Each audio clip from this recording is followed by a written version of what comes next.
Us guys, we're finished, and I guess the key message is always just give this a go. We call them yes but chickens. Yes but that won't work with my clients. Yes but that won't work with corporates. Yes but that won't work with families. Yeah, right. Just try it on someone weaker than me, because we've actually done this with all of those sort of groups, and it works. And so I just challenge you to give it a go, have a crack at it. We're going to send you some templates and things as well, once you've got the video. This is all just to make your life easier and less stress, more success, but it's to get you paid for things that you weren't getting paid for in the past, and it's also to just set up your projects to be much more successful. So just to wrap up, we've got a few testimonials of guys that have been along and had a bit of a go at this on a workshop that we ran, and they're architects, they're from your industry. So best of luck. If you get stuck, give me a call, and if you really get stuck, get me over. I'd love to come to the States and see you.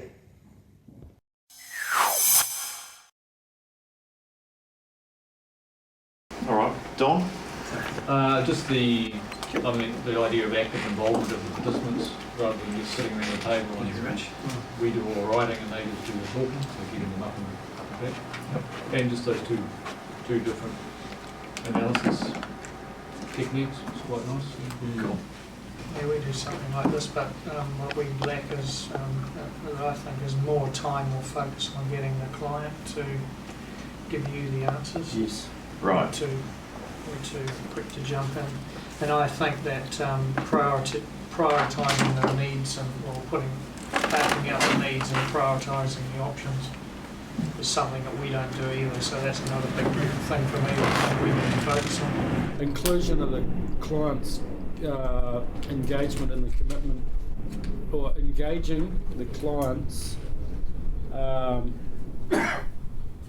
commit to the prioritisation of the various outcome aspects. Right. Actually giving that a 9 or a 7 or whatever, it seems really important to me now. Yeah. We do it verbally and register it somewhere back here. Yeah. But how often is it actually written down, The other one is the reinforcement of the physical engagement, Frank throwing the pens to us as opposed to handing the pens out. That's just Frank. Yeah. No.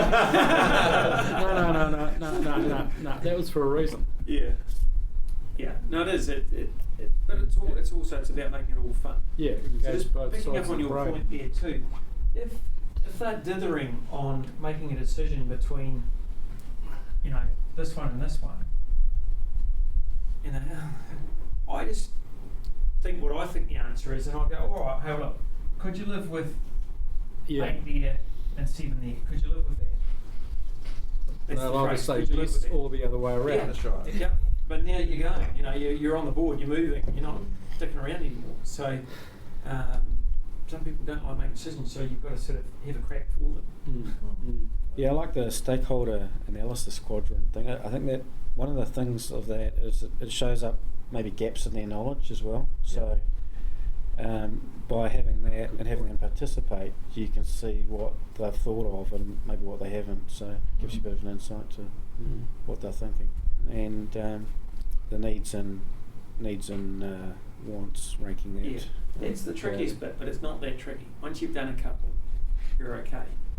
I thought it was really cool, just the presence of an actual a technical process around recording the needs and wants and having some method of analysing and presenting it. Because often our brief, particularly on a residential scale kind of project or smaller, it's more or less sort of whatever you can remember from the discussion. Yeah. I need 3 bedrooms, and definitely 1 bathroom. I don't want a big garage, and I don't want the laundry there. Yeah. As opposed to kind of actually sort of forcing the ranking of things. So, Yeah, and you could draw those little pictures. Here's the garage, and here's the Yeah. bathroom, and 2 toilets. And the fact that it's done by then, and you can kind of report it back as part of your package. Yep. Versus, and with the it feels couple, like they deserve to have your brief written in their fee agreement. Yeah. But this is something that's been generated. That Yes. is more valuable. Yep. Yeah, and if it's a couple, they're jointly doing this stuff together, so there's no big argy-bargy later on, you know, I really want 2 toilets. Yeah, you could, there's 3 extra pages in your report as well. We can wait till you print that and print your photographs. Yes. Yeah. Yeah. Not give them the book back. It's reinforcing that same point, Edwin, that we don't remember all that's said to us at the brief. Mm. You know, if you ever watched have you ever had someone have a film or movie, The Brief, or like my latest intern, Sam, writes notes frantically. You know, oh, he was there in it. Mm. Wasn't in here, but I'm totally reliant on my brain to remember all of those That's right. things. We habituated into Yep. writing it down afterwards because you're trying to engage in the process, so it's difficult to record and engage in the process simultaneously. Yeah.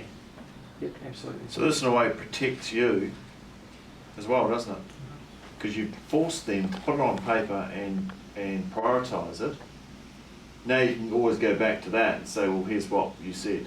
Yeah, because often we'll take these sort of the wants, we call them a wish list, Yes. and inevitably the wish list become where they did can it fit in the budget or not? Well, look, you know, don't worry, let's just put it down on the wish list. It's still there. We're still recording it, and the great, you know, solar energy stuff. You know, high capital costs. It's going to, but let's not throw it out now because we might be able to get some more funding for it through other streams. But let's just keep it there, and calling it a wish list helps. Yes. Helps them if they've got a key passion for it. They'll go out and drive, make sure that we can click that up over the line, kind of thing, which helps. So. Yeah. So wish list would be a good way of describing it. Yeah. I found it was good to get a reminder of the process Yes. again. Yeah. We do a little bit of this, but it's interesting to come back again on that web-based stuff versus the personal stuff, and Yes. with multiple stakeholders, it often ends up presenting a little bit of a problem. And it was also good to meet someone else in this area. We deal with a lot of recreational planners who do this type of stuff, so it's always nice to meet some other people and see how you do it. And Yeah. so it was good. Cool. My two were, one, that it was easy, you know, it's a relatively easy process, and two, the big thing for me was that even though you sort of know what a lot of the answers are going to be, it's actually quite valuable to be on the receiving end, be the client. Even though he could have probably written a report that was going to be 85% correct at the start, it's actually of high value for us to be sitting as stakeholders, sitting in a room, going through and doing it. We feel like we've accomplished something, and he's facilitated it.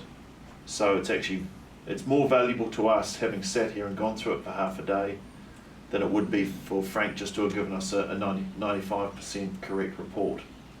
It's more valuable. We'd rather pay $1,000 for this because we feel it's ours.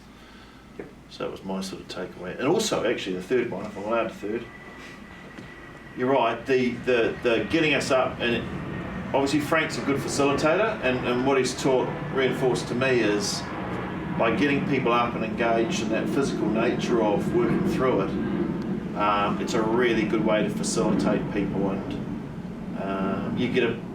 we feel happier with it because we're up and about competing, so it was just good facilitation that we saw.